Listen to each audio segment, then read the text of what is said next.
Hello બચ્ચા party, કેમ છો? મજામાં ને? ધોરણ 2નું એસાઇનમેન્ટ ફરીથી આવી ગયું છે, તો ચાલો આપણે સોલ્યુશન કરી લઈએ. વિષય કલ્લોલ એટલે કે ગુજરાતી અને પર્યાવરણ. પ્રશ્ન 1 ચિત્રના આધારે માંગ્યા મુજબ ઉત્તર લખો. 4 પ્રશ્નો આવશે, જેમાં પહેલું છે સાચું હોય ત્યાં સાચું કરો. નમૂનો આપેલો છે, તાળી વગાડતું રમકડું. તો છોકરાઓ, તમે જાણો જ છો કે વાંદરો તાળી વગાડતું આવે છે, તો છે આ સાચું. કૂદકા મારતું રમકડું, દિવાલ પર ચડતું રમકડું. તો બાળકો, માછલી તરે છે, ગરોળી દિવાલ ઉપર ચડે છે. હવામાં ઉડતું રમકડું, તો હવામાં શું ઉડે છે? વિમાન. માથું હલાવતું રમકડું, માથું કોણ હલાવે છે? જોકર. આંખો પટપટાવતું રમકડું, આંખો કોણ પટપટાવે? ઢીંગલી. ચાવીવાળું રમકડું, ટ્રેન. રિમોટવાળું રમકડું, હેલિકોપ્ટર. પ્રશ્ન 2 પાણી અને તેના અંગોને યોગ્ય રીતે જોડીને લખો. ગાય, આ પૂંછડી ગાયની છે. સિંહ, આ મોઢું સિંહનું છે. ઘોડો, આ પગ ઘોડાનો છે. ચિત્તો, આ પૂંછડી ચિત્તાની છે. વાંદરો, આ મોઢું વાંદરાનું છે. મગર, આ પગ મગરના છે. પ્રકરણ 4 સવાલ 3 નીચે આપેલા ચિત્રોમાં કયા કયા પશુ પક્ષી છુપાયેલા છે? લખો તો. ચલો, આમાં કોણ છે? ગાયનું મોઢું છે, ભૂંડનું શરીર છે. ગાય અને ભૂંડ. આમાં પોપટનું મોઢું છે, મોરનું શરીર છે. પોપટ અને મોર. ચલો જોઈ, આમાં કોણ છે? કૂતરો અને બિલાડી. આ ચિત્રમાં કોણ કોણ છે? ગાય છે અને સિંહનું શરીર છે. ચલો, હવે આ ચિત્રમાં કોણ છે? આ ચિત્રમાં મોઢું કોનું છે? સાચું, ગધેડાનું. ગધેડાનું મોઢું અને હરણનું શરીર. ઊંટનું મોઢું અને બકરીનું શરીર. વાંદરો અને કૂતરો. બકરી અને ઘોડો. પ્રકરણ 5 ચોથો સવાલ સૂચનાઓ વાંચી તેની ક્રિયાના ચિત્ર સાથે જોડો. કૂદકા મારો, તો જો આ રહ્યું કૂદકા મારે છે. કમર પર હાથ મૂકી ચાલો, કમર પર હાથ કોને છે? આ રહ્યું. સ્કૂટર ચલાવો, સ્કૂટર કોણ ચલાવે છે? આ રહ્યું. બંને હાથ ઘૂંટણ પર રાખી ચાલો, ઘૂંટણ પર હાથ કોના છે? આના છે. કાર ચલાવો, કાર ક્યાં છે? આ રહી. હાથથી નાગની ફેણ કરી દોડો, હાથથી નાગની ફેણ કોણ કરી રહ્યું છે? આ રહ્યું. જો આ નાગની જેમ ફેણ કરી રહ્યું છે ને. તાલી પાડો, તાલી કોણ પાડે છે? આ રહી.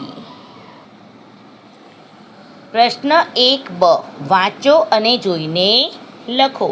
તો મારા નાના ભૂલકાઓ, આ બધું જોઈને તમારે ફરીથી લખવાનું છે. જેમ કે મેં એક લખ્યું છે શ્રીમંત, તો શ્રીમંત.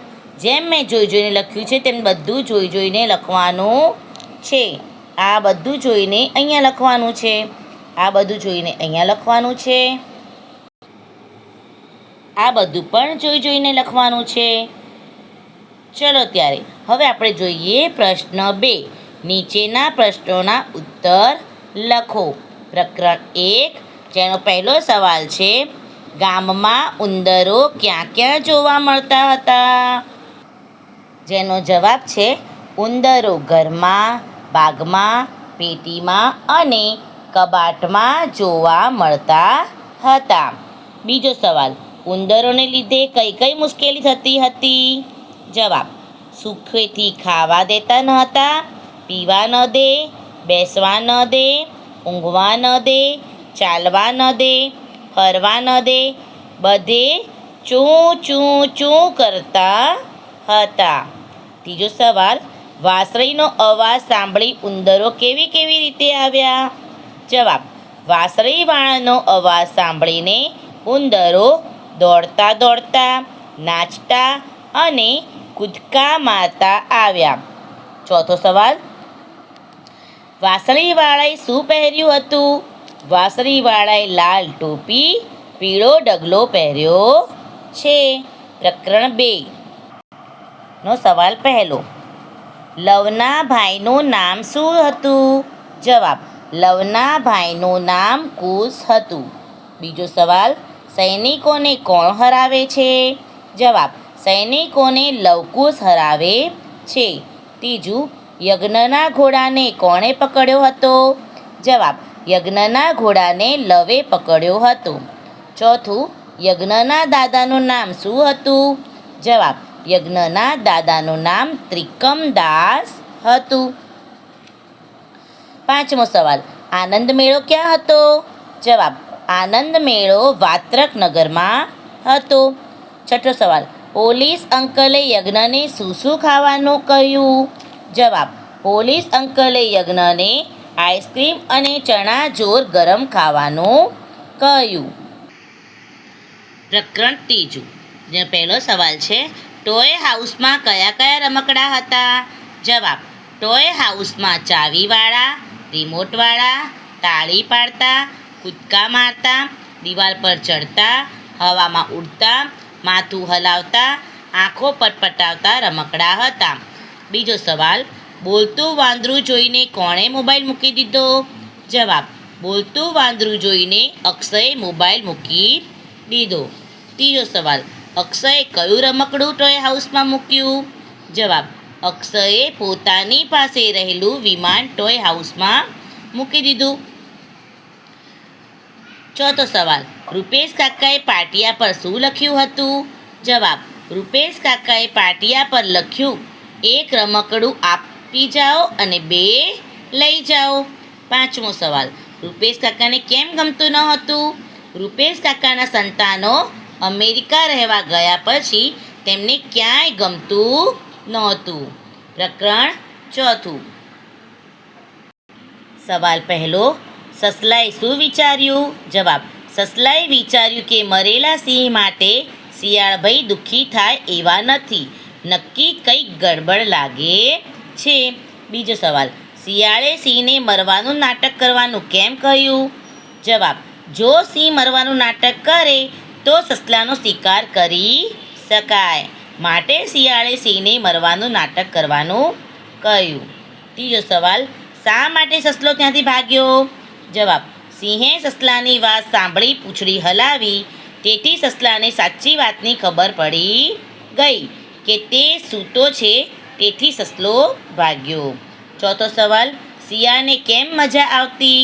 જવાબ, કશું કરવાનું નહીં તો પણ જમવાનું મળી જાય, માટે શિયાળને મજા આવતી.